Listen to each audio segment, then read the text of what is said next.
좋으신 아버지 감사합니다. 오후 예배로 주님 앞에 모였습니다. 이 시간도 성령님 임재하시고 우리를 예수 그리스도의 십자가의 보배로운 피로 정결하게 하셔서 주님의 임재와 주의 보좌 앞으로 나가는 예배가 되게 하시옵소서.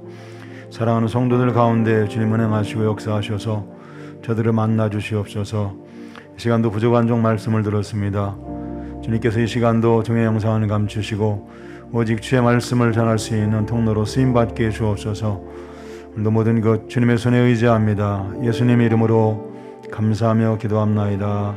아멘. 사도행전 9장 1절에서 19절입니다. 사도행전 9장 1절에서 19절입니다.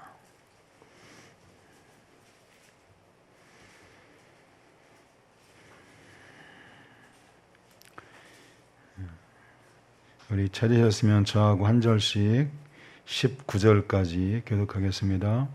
사울이 주의 제자들에 대하여 여전히 위협과 살기가 등등하여 대제사장에게 가서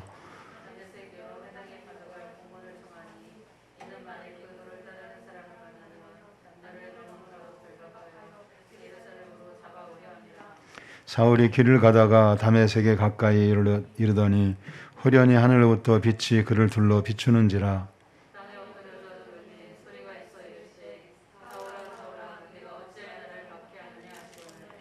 대답하되 주여 누구시니까? 이르시되 나는 내가 박해하는 예수라.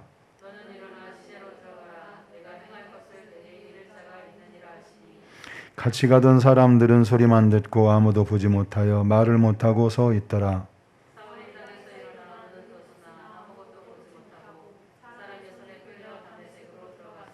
사흘 동안 보지 못하고 먹지도 마시지도 아니하니라.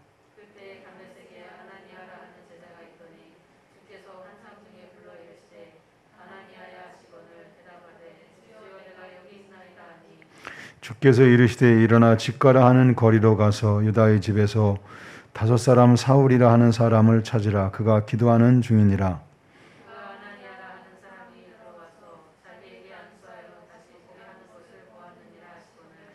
아나니아가 대답하되 주여 이 사람에 대하여 내가 여러 사람에게 듣사온즉 그가 예루살렘에서 주의 성도에게 적지 않은 해를 끼쳤다 하더니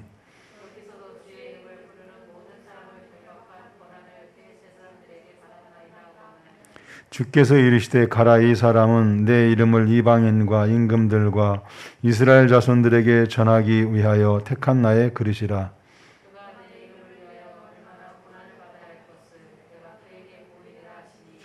아나니아가 떠나 그 집에 들어가서 그에게 안수하여 이르되 형제 사울아, 주 곧 내가 오는 길에서 나타나셨던 예수께서 나를 보내어 너로 다시 보게 하시고 성령으로 충만하게 하신다 하니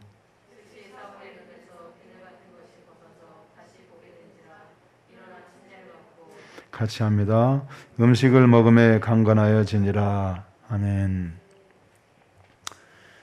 우리 정 집사님이 이렇게 아파서 교회를 빠진 적이 지금까지 한 번도 없었는데 우리 교회 와서 처음입니다. 우리 잠깐 한 목소리로 같이 기도해 주셔서 건강하게 해주시고 하나님 함께 하셔서 그 마음을 어루만져 주시고 또 모든 어려움들 잘 이길 수 있도록 도와주시고 또 주일학교 부장이라고 하는 직분을 주셨습니다. 잘 감당할 수 있도록 힘주시옵소서. 우리 함께 주여 크게 한 번 부르고 기도합니다. 주여 할렐루야. 하나님 아버지 우리 캠프를 마치고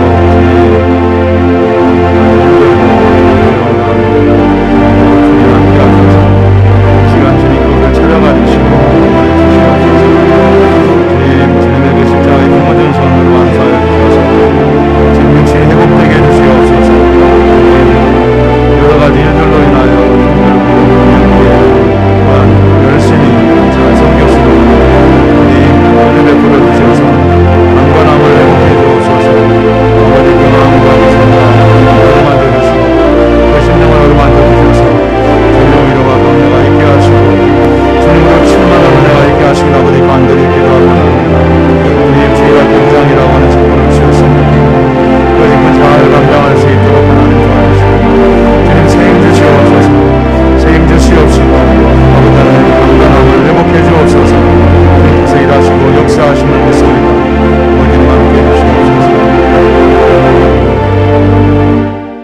바쁘신 아버지 우리 장영선 집사님 주일학교 부장의 직분을 감당하며 육신이 많이 피곤한 가운데 있습니다. 주님 찾아가 주셔서 성령님 어루만져 주시고 치유하시고 회복시켜 주옵소서. 주님 주신 직분 잘 감당하게 하시고 또한 주님께서 늘 위로와 격려가 있게 해 주옵소서. 그 마음 주께서 붙드심을 믿고 감사하며 예수님 이름으로 기도합니다. 아멘. 자, 우리가 사도행전 성령의 사역 6번째를 봅니다.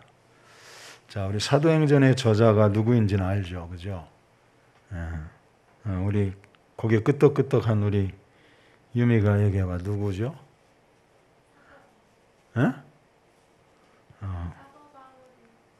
사도 바울. 그죠. 1절을 보면 이제 그 사도행전 1장 1절에 보면 이제 연결이 되어 있죠. 그래서 이 사도행전은 누가복음하고 연결이 되어 있습니다. 그래서 의사였고 역사가였던 누가가 기록을 했어요. 그래서 아니 알고 있는 거 알아. 아는데 갑자기 물어봐갖고 당황해서 그런 거 잘 알아. 걱정하지 마. 우리 유미가 아주 열심히 잘 배웠어요. 지금 4학년 지금 이제 군대로 말하면 이제 병장 말년입니다. 말년. 병장 말년인데 어떤 때 눈물이 나요. 4년 동안 참 쉬지도 않고 참 열심히 살았어요. 근데 올해도 이제 휴가가 며칠 없는데 그 며칠이 여름 캠프하고 겹쳤어요. 그래서 그 얘기 들으면서 저도 눈물이 핑 돌더라고요. 그래 참 주님이 보상하시겠다 그런 생각하고 또 아이들이 또 이렇게 어린 아이들이 이렇게 잘 큰 것이 이게 하나님 앞에 참 얼마나 감사한지 모릅니다. 그렇죠? 애들이 사춘기 때도 보면 이렇게 방 문 닫고 쾅 하고 들어가면 참 집안이 막 그렇잖아요. 그죠? 그런데 애들이 신앙생활하면서 한 사람도 그런 애들이 없고 이제 그 사춘기도 지나갔나 싶게 그냥 정말 뭐 학교, 교회, 집밖에 모르고 이게 참 주님의 은혜죠. 참 너무 감사하고 아이들이 참 너무 잘 컸고 또 우리 성도님들이 또 그렇게 열심히 잘 섬겨주시고 기도해 주셔서 잘 자라가고 있는 줄로 믿습니다. 자, 이 성령님의 사역, 뭐 이런 모든 것들이 다 이제 그 성령께서 일하시는 성령의 사역이죠. 자, 오늘은 이제 우리가 회심에 대한 것, 거듭남에 대한 것을 이제 나누려고 합니다. 그러니까 이 누가복음하고 사도행전은 의사이기도 했고 또 역사가이기도 했던 누가가 썼어요. 누가가 썼는데 누가복음도 사복음서 중에 가장 자세하게 잘 기록을 했어요. 또 이제 이 사도행전도 그 어떤 사건별로 또 이제 그 성령의 일하심대로 이제 그 순서대로 아주 잘 기록된 것을 봅니다. 물론 이제 순서가 이제 뒤바뀐 부분들도 있지만 성령의 일하심을 따라서 그렇게 기록한 것을 봅니다. 그 가운데서 이제 사도행전 9장은 기독교 역사에서 가장 중요한 인물, 그러니까 오늘날 우리가 있게 한 사람, 사도 바울의 회심이죠. 사도 바울의 그 회심 장면을 지금 우리가 이제 1절부터 19절까지 이렇게 봤습니다. 자, 여러분, 예수님의 제자들도 회심하는 과정은 기록하고 있지 않습니다. 그런데 유일하게 그 회심의 장면을 기록한 것은 사도 바울이 유일합니다. 물론 이제 예수님의 제자들은 이제 예수님의 말씀을 듣고 이제 그들이 믿었고 또 오순절 성령의 임재를 통해서 그들이 이제 변화된 삶을 살아가죠. 근데 사도 바울처럼 이렇게 어떤 회심을 하게 된, 종교를 바꾸게 된 그런 배경들은 사도 바울이 유일합니다. 자, 그런데 이 사도 바울이 회심하는 과정 속에서 오늘 우리들에게도 동일하게 하나님은 사람들이 그 회심하는, 그러니까 예수를 믿게 되는 그 과정 속에서 성령님이 일하신다는 거예요. 자, 사람들의 그 회심의 그 사건 속에서 그 일에 개입하셔서 주도해 가시고 어떤 사건이나 일이나 어떤 그런 것들을 통해서 결정적인 순간에 예수를 믿게 하시는 분은 성령님이신데,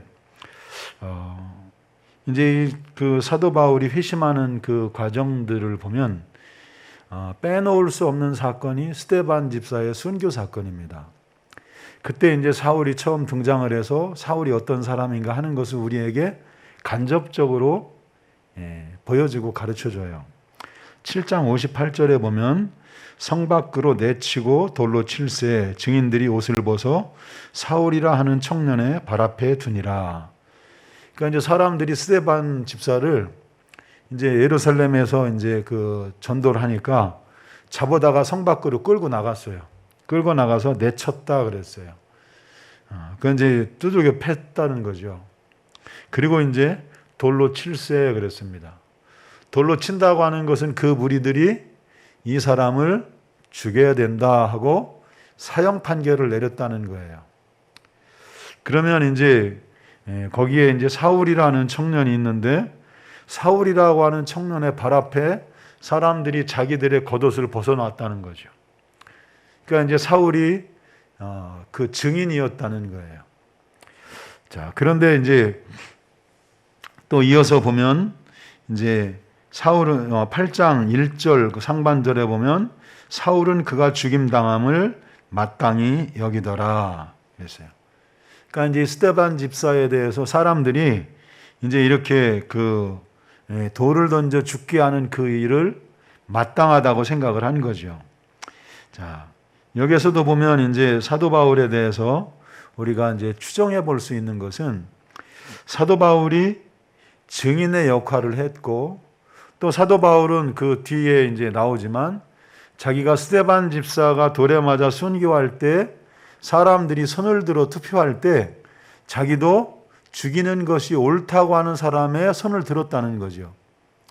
그것을 볼 때 이 사도 바울이 이 당시에 산헤드린 공회의 일원이었다는 거죠. 그러니까 예루살렘에는 33명의 산헤드린 공회 회원이 있었어요. 그러니까 이 사람들의 결정에 의해서 예루살렘이 돌아가는 거예요. 예루살렘의 중요한 일들이 결정되는 거예요. 근데 이제 그 중에 이 사람도 한 사람이었다는 거죠. 자, 그러면서 8장 3절에도 보면 사울이 교회를 잔멸할새 각 집에 들어가 남녀를 끌어다가 옥에 넘기니라. 그러니까 이제 스데반 집사가 이제 순교하는 장면에서 이제 거기서 그것을 목격했고 자기도 옳다고 이제 찬성을 했고, 그리고 증인으로 그 옷을 맡아두고 있었다는 거죠. 자, 그러면서 이제 이후에 그 사건들을 이렇게 쭉 연결해서 보면 사도 바울은 스데반의 이 순교 장면을 보고 충격을 받았습니다. 자기 그 머릿속에 그 충격을 받았어요. 사도 바울이 생각할 때 지금 예수를 믿는 사람들은, 이 사람들은 유대교에 있어서 반역자들이에요. 나라의 반역자들이기도 하고 종교의 배반자이기도 하고 이단이에요. 그러니까 이 사람들을 살려둘 수 없는 사람이었죠. 그런데 스데반이라고 하는 사람이 돌에 맞아가면서 죽는데 그 모습이 돌에 맞아 죽는 사람의 모습이 아니었다는 거예요. 마치 천사처럼. 여러분 이런 모습을 혹시 본 적 있나요? 네? 마치 천사처럼 이런 모습을 본 적 있나요? 그러니까 환경이나 어떤 그런 것과는 상관없이 지금 돌에 맞아서 머리가 깨지고 얼굴이 깨지고 온몸이 막 그 돌로 인해서 그 막 고통스러워서 사람이 막 죽어가는데 막 비명을 지르고 막 몸부림을 쳐야 할 그런 때에 이 스데반의 얼굴에는 마치 천사와 같은 얼굴이었다는 거예요. 그리고 여기에 이제 기록되어 있지는 않았지만 그 얼굴에 광채가 있었겠죠. 주님이 하늘나라에서 자리에서 일어나서 스데반을 바라보고 계셨을 것이고, 할렐루야. 그러니까 이 스데반 집사의 죽는 모습을 보고 이 사울이라고 하는 이 청년의 생각 속에는 충격을 받았어요. 무언가 이제 겉으로 드러나진 않지만 그 충격이 그 마음속에 잠재의식 속에 들어와 있었겠죠. 자, 그러면서 많은 사람을 잡아다가 이제 감옥에 가뒀어요. 자, 그 일들을 하면서 공통적으로 기독교인들을 봤어요. 근데 자기들이 믿고 있는 그 유대교를 믿고 있는 사람들과는 달리 지금 기독교인들이 잡혀서 옥에 갇히는 일, 잡히는 일, 또 아니면 그 가족들이 잡혀 나오는 그런 일들 속에서 이 사도 바울은 자기들이 보지 못했고 생각하지 못했던 광경들을 목격하게 된 거죠. 이것이 이제 성령께서 사도 바울이 회심하는 과정 속에서 이 일들에서 사도 바울이 예수님을 그 결정적인 순간에 믿지 않고는 안 되게끔 이끌어 가시는 성령님의 역사인 거죠. 자, 사도행전 9장 1절 2절에 우리가 읽은 말씀에도 보면 사울이 주의 제자들에 대하여 여전히 위협과 살기가 등등하여 대제사장에게 가서 다메섹 여러 회당에 가져갈 공문을 청하니 이는 만일 그 도를 따르는 사람을 만나면 남녀를 막론하고 결박하여 예루살렘으로 잡아오려 함이라. 이제 대제사장들, 산헤드린 대표들이죠. 그 사람들에 의해서 이제 그 공문을 받아가지고 이제 예수 믿는 사람들을 잡아오려고 다메섹으로 이제 가는 과정에 우리가 아는 것처럼 이제 말에서 굴러 떨어지고 이제 눈으로 보지 못하고 그리고 이제 주님의 음성이 들려오죠. 사울아, 사울아, 네가 어찌하여 나를 핍박하느냐. 자, 이 과정 속에서도 보면 사울은 주여 누시니까 하고 묻잖아요. 그죠? 이 말은 이제 그들의 그 신앙이 오랜 그 신앙의 결과가 이들의 이 신앙에서 아주 귀중한 장점 중에 하나는 뭐냐면 우리는 사실 지금 이제 몇 번 그런 얘기 했지만 우린 잘해야 뭐 한 50년, 40년 예수 믿은 게 전부잖아요. 그죠? 근데 유대인들은 몇천 년 동안을 이 일을 계속 했잖아요. 그죠?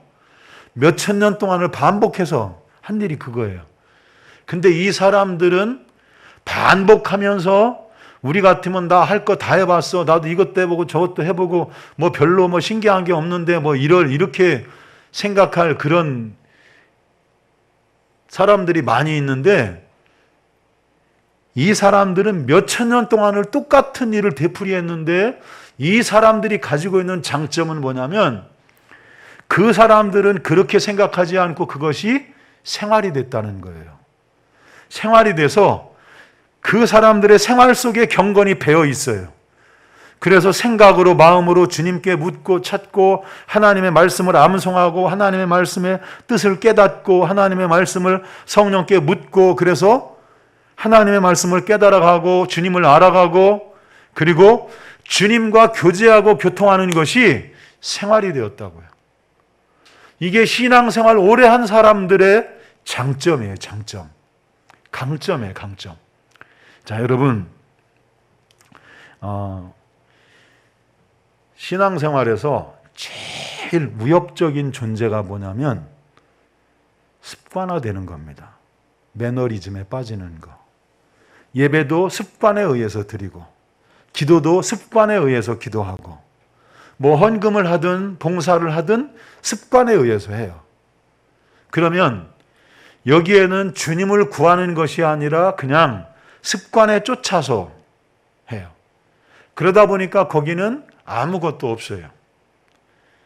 그래서 우리들에게 이 계시록은 무엇을 말씀하고 있냐면 습관에 빠지기 쉬운 우리들을 일깨워줘요. 매너리즘에 빠지지 말고 습관화되지 말고 매 순간순간 주님을 바라보고 주님을 찾고 구하라고 계시록은 우리를 그렇게 일깨워주는 거예요. 자, 여러분 요한계시록은 구원의 결정체입니다. 구원의 완결이에요. 근데 여기는 우리는 예수 믿으면 구원받지 이렇게 얘기하지만 계시록은 절대로 그렇게 말하고 있지 않아요. 예수를 믿으면 살아야 돼요. 예수를 믿으면 이겨야 돼요. 예수를 믿으면 통과해야 돼요.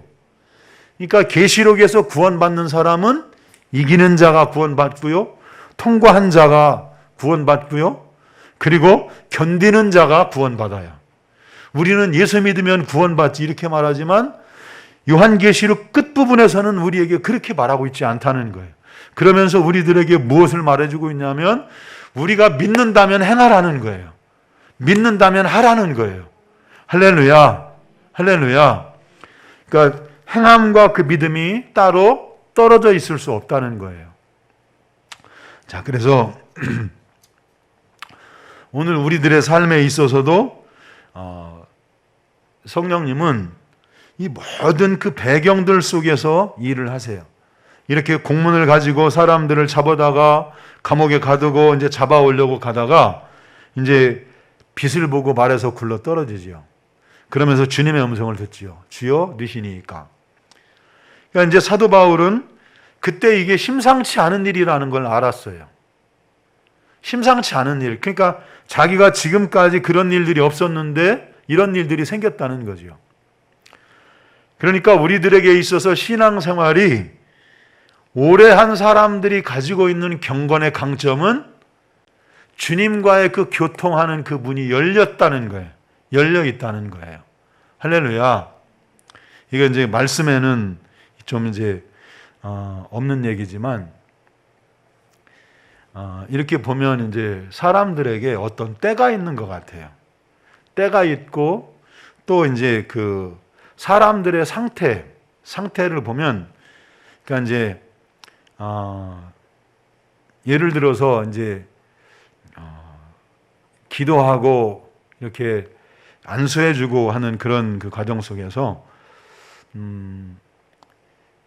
여러분들이 이제 잘 아시지만 저는 뭐 영안이 열린 사람도 아니고 참 그 부분에 있어서는 저도 하나님 앞에 참 많이 답답한 사람 중에 하나인데 가끔씩 그냥 짧게 이렇게 열어주실 때가 있어요. 근데 어느 때는 그 일이 이루어지는데 어느 때는 그 일을 하지 못하고 지나가 버릴 때가 있어요. 그것을 생각해 보면 그때가 그 사람에게 기회였던 거죠. 이제 그런 것을 이렇게 보면 그 중요한 시기들을 이렇게 놓치지 말고 그 사람들의 어떤 그 필요를 채워줄 수 있는 것이 이제 목회를 잘하는 뭐 비결일 텐데, 그러니까 이제 성경 속에서 보면 그런 거예요. 이 사람들에게는 우리에게 찾아온 그 한 번의 기회, 그것을 놓치지 않는 거예요. 그러니까 사도 바울은 지금까지 없었던 일이 일어났을 때 그것이 심상치 않은 일이라는 걸 알았어요. 그리고 주여 니시니까. 그러니까 우리 같으면 생각할 때 이게 말에서 굴러 떨어져 갖고 눈이 안 보이고 그러면 이거 왜 이러지? 이거 내가 뭐가 잘못됐나? 뭐 이렇게 생각할 수 있잖아요. 그죠? 그런데 거기에 사울아 사울아 네가 어찌하여 나를 박해하느냐? 이게 무언가 자기 귓가의 음성이 들려왔어요. 이게 지금 무언가 심상치 않은 일이구나. 주여 누시니까 나는 네가 핍박하는 나사렛 예수라. 그러니까 이 사도 바울은 그 말씀을 들을 때, 그 음성을 들을 때 자기 자신의 생각을 완전히 뒤바꿨어요. 이게 이제 유대교에서 믿는 하나님을 잘 믿는 것이라고 사도 바울이 알았다고 자신이 고백을 하잖아요. 그죠? 이게 하나님을 잘 믿는 거예요. 예수 믿는 사람들을 잡아다가 옥에 가두는 것이 그 하나님을 잘 믿는 것으로 알았어요. 그런데 그 순간 자기에게 들려오는 그 음성을 듣고 자기 생각을 완전히 바꿔버렸다는 거죠. 자, 여러분, 우리가 이제 우리의 삶에서도 성령께서 우리의 삶의 그 배경 속에서 일을 하세요. 저와 여러분도 예수를 믿게 된 그 배경 속에, 또 우리가 은혜를 받게 되는 그 배경 속에 성령님이 일하셨어요. 할렐루야. 성령님이 미리 일하시고 역사하셨어요. 그래서 오늘 저와 여러분이 예수를 믿게 된 거죠. 자, 우리가 이제 그 요한복음 3장에는 니고데모와 예수님과의 대화가 있죠. 그죠? 자, 근데 니고데모는 바리새인이었고, 바리새인은 열심히 아주 그냥 하나님을 믿는데 열심히 아주 뛰어난 사람이었어요. 그 사람들이 모인 사람들이 바리새인이에요. 자, 그런데 그 바리새인들을 가르친 랍비였어요. 그러니까 성경에 대해서는 아주 탁월한 사람이고, 그보다 더 성경을 잘한다고 할 수 있는 사람이 별로 없을 만큼 성경을 잘하는 사람이었는데, 예수님의 말씀을 들어보니까 이게 지금 뭔가 자기가 지금 잘못 알고 있는 것들이 있었다는 걸 알았어요. 그래서 자기 체면도 있고 그러니까 예수님을 밤에 찾아갔어요. 밤에 찾아가서 어떻게 해야 내가 하나님 나라에 갈 수 있습니까? 그러니까 예수님 뭐라고 말씀하셨어요? 사람이 거듭나지 않으면 하나님 나라를 볼 수 없느니라. 그러면서 5절엔 또 이어서 사람이 물과 성령으로 거듭나지 않으면 하나님 나라에 갈 수 없느니라. 그러니까 물과 성령으로 다시 태어나야 된다는 거예요. 근데 이런 얘기는 한 번도 들어본 적이 없어요. 유대인들이 하나님을 그렇게 잘 믿고 있었는데 예수님이 말씀하신 것처럼 사람이 물과 성령으로 거듭나지 않으면 하나님 나라에 갈 수 없다, 그 말을 한 번도 들어본 적이 없는 거예요. 성경을 그렇게 잘 아는데. 실제로 구약 성경에는 그렇게 말하고 있지도 않고 니고데모도 그 얘기를 해요. 사람이 내가 늙었는데 어떻게 어머니 뱃속에 들어가서 다시 태어납니까? 이게 무슨 말입니까? 좀 알아듣기 쉽게 말해주세요. 그렇게 얘기를 하는 거예요. 그러니까 사람이 물과 성령으로 다시 태어나야 된다. 자, 여러분, 저와 여러분은 물과 성령으로 다시 태어나야 된다는 말이 무슨 뜻인지 알죠? 아시나요? 아시죠? 그죠? 여러분들이 물과 성령으로 거듭났죠? 할렐루야. 그래서 저와 여러분이 물과 성령으로 거듭났다고 하는 것은 죄 씻음과 성령의 임재를 통해서 우리가 하나님의 자녀의 신분을 회복했다는 거죠. 완전히 새로워졌다는 거예요. 자, 여러분, 이제 우리가 예수를 믿을 때 사람들이 변화되는 속도가 다 각기 달라요. 어떤 사람은 서서히 변화되기도 하고 어떤 사람은 갑자기 변화되기도 하고. 자, 그런데 공통적인 것이 있어요. 그건 뭐냐면 분명히 물과 성령으로 거듭나면 사람이 세상을 바라보는 눈과 살아가는 가치관이 완전히 뒤바뀌어지는 건 사실이에요. 그건 공통적인 거예요. 만일 사람이 세상을 바라보는 눈과 살아가는 어떤 가치관이 확 뒤집어지지 않았다면 그 사람은 거듭났다고 할 수 없어요. 다시 태어났다고 할 수 없어요. 다시 태어난다고 하는 것은 뭐냐면 우리가 지금까지 가지고 있었던, 그러니까 하나님을 알기 전에, 내가 성령으로 다시 태어나기 전에 가지고 살았던 가치관이나 어떤 인생의 목적이나 아니면 세상을 바라보는 눈이나 어떤 그런 것들이 완전히 다 뒤바뀌어진다는 거예요. 360도 뒤바뀌어진다는 거예요. 자, 여러분, 사람들에게 있어서 변화되는 속도는 다 각기 다르지만 이것은 분명하게 변화돼야 돼요. 달라져야 돼요. 예를 들어서 거듭났다고 하는데 옛날에 생각하던 대로 세상을 바라보고 옛날에 살던 방식대로 그런 인생의 목적을 가지고 살고 그런다고 하면 이 사람은 거듭난 사람이라고 할 수 없어요. 이렇게 이제 말씀을 전하면 왜 성도들을 신앙생활 잘 하는데 자꾸 갈라놓냐? 그렇게 얘기하는데 갈라놓는 게 아니고 방향 제시를 하는 거예요. 예수 믿는 건 이런 거다는 거예요. 예수 믿는 것은 이런 것이고 이렇게 살아야 되고 이런 사람이 되어야 하고 이게 하나님이 원하신 하나님의 자녀들의 신분을 회복한 것이다 하는 것을 여러분들에게 말해주는 거예요. 갈라놓는 게 아니고. 여러분, 교회 안에는 우리가 지난주에도 그런 얘기를 했지만 부도자들이 많이 있어야 돼요. 거듭나지 못한 사람들이. 왜? 그 사람들이 들어와서 예배를 드리고 말씀을 듣다가 기도하다가 신앙생활 하다가 주님을 만나서 성령으로 거듭나야 되죠. 그 기회를 주는 것이 교회예요. 그리고 예배예요. 그리고 성도들의 모임이에요.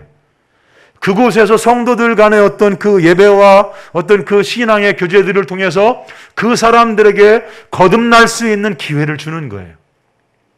그리고 성도들은 그렇게 거듭나야 돼요. 자, 여러분, 우리는 모두가 다 한 목적을 가지고 사는 사람들이에요. 성격도 달라요. 사는 배경도 달라요.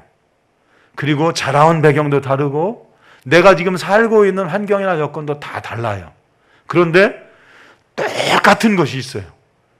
변치 않고 정말 조금도 다르지 않게 똑같은 것이 있는데 그것은 뭐냐면 저와 여러분이 가지고 있는 목적이 똑같다는 거예요. 할렐루야. 여러분, 제가 가지고 있는 목적하고 여러분들이 가지고 있는 목적하고 달라요, 같아요? 예? 여러분, 달라요, 같아요? 예? 이게 같아야 되는 거죠. 다른 건 다 다를 수 있지만 우리에게 분명한 목적이 있어요. 그것은 분명히 똑같아요. 목사도 구원받을 존재, 또 여러분도 구원받아야 할 존재, 또 예수님이 우리에게 주신 과제가 있어요. 숙제가, 명령이 있어요. 땅끝까지 이르러 나의 증인이 되라. 할렐루야. 이 일을 이루어가는 데 있어서는 저와 여러분이 다를 것이 누구만큼도 없어요. 이건 똑같아요. 누구나 다 똑같아야 돼요. 그리고 이 일에 하나가 되어서 저와 여러분이 달려가는 거죠. 할렐루야. 자, 그래서 이 니고데모를 보면 저도 이제 지금도 이제 나오기 전에도 보고 올라왔는데 그 위경이라고 하는 그 교회에, 그러니까 성경에 기록되지 않은 문서들이 있어요. 이게 한 이만한 두께의 2권, 상하권짜리가 있어요. 여기는 구약에 포함되지 않은 문서들이 있고 신약 성경에도 포함되지 않은 문서들이 있어요. 근데 거기에 놀라웁게 뭐가 있냐면 니고데모 복음서가 있어요. 그러니까 이 바리새인 랍비였던 이 니고데모가 예수님을 찾아와서 사람이 어떻게 하면 하나님 나라 갈 수 있습니까? 그게 궁금해서 물어봤잖아요. 예수님 물과 성령으로 거듭나지 않으면 사람이 하나님 나라에 갈 수 없다. 그때 이 니고데모는 하나님 나라에 가는 것이 무엇이고 거듭나는 것이 무엇인지를 니고데모가 깨닫고 예수님을 구주로 믿고 초대교회에 제자들과 함께 복음을 전하면서 많은 사람들을 전도하고 교회를 세웠다고 하는 그 복음서가 초대교회 기록 문서가 남아 있어요. 할렐루야. 자, 그래서 성령께서는 니고데모에게 예수님을 찾아가게 하셨고 사도 바울이 그 박해하는 과정 속에서 믿는 사람들의 모습을 통해서 예수님을 구주로 받아들이도록 그 마음속에 역사하셨고 그래서 결정적인 순간에는 예수를 믿도록 이끄시고 역사하시는 분이 성령님이시라는 거예요. 오늘 우리들에게 있어서도 성령님은 그렇게 일하시고 역사하세요. 또 이것을 달리 얘기하면 어떻게 말할 수 있냐면 성령님은 믿지 않는 사람들 속에서도 일하신다는 거예요. 그들이 예수 믿도록. 근데 우리하고 다른 점이 있어요. 분명히 다른 점이 있는데 그게 뭐냐면 그것은 믿지 않는 자들 속에서 그들이 예수를 믿도록 성령께서 그들을 이끌어오고 계시지만 그들이 구원받도록 일하시는 건 아니라는 거예요. 구원받는 건 오직 예수 그리스도를 구주로 믿는 사람들 속에서만. 할렐루야. 아시겠죠? 그래서 그들을 믿지 않는 자들 속에서 성령께서 일하셔서 그들이 예수를 믿도록 이끄시는 거예요. 자, 또 한 가지는 성령께서는 세상의 악한 일들을 제한하고 계세요. 자, 이 말은 무슨 뜻이냐면 성령님께서 이 세상에 살고 있는 모든 사람들 속에서 악한 일들을 제어하지 않으면, 억누르지 않으면 지금 우리가 살고 있는 이 세상에서 사탄 마귀의 권세 아래 인간이 얼마나 타락할 수 있고 얼마나 악할 수 있는지를 우리는 성령님이 이것을 억제하지 않으면 그 잔인한 세상을 보고 있을 거라는 거예요. 아니면 우리가 못 견딜지 모르는 그런 세상 속에 있을지도 모른다는 거예요. 여러분, 성령님은 믿는 자들 속에서 역사하시지만 믿지 않는 사람들 속에서도 죄를 억제하는 일을 하고 계세요. 할렐루야. 할렐루야. 또 믿지 않는 사람들이 예수를 믿도록 그들의 마음을 이끌어오고 계세요. 자, 그래서 우리가 지금도 신앙생활하는 이 배경 속에 성령님이 일하시고 계세요. 우리가 은혜 받도록, 우리가 주의 일을 하도록, 또 우리가 예수님께 충성을 다하도록 성령께서 그 일들을 해 나가고 계세요. 그 성령님을 바라보고 우리 다 같이 찬송 하나 하고 합심해서 기도하겠습니다.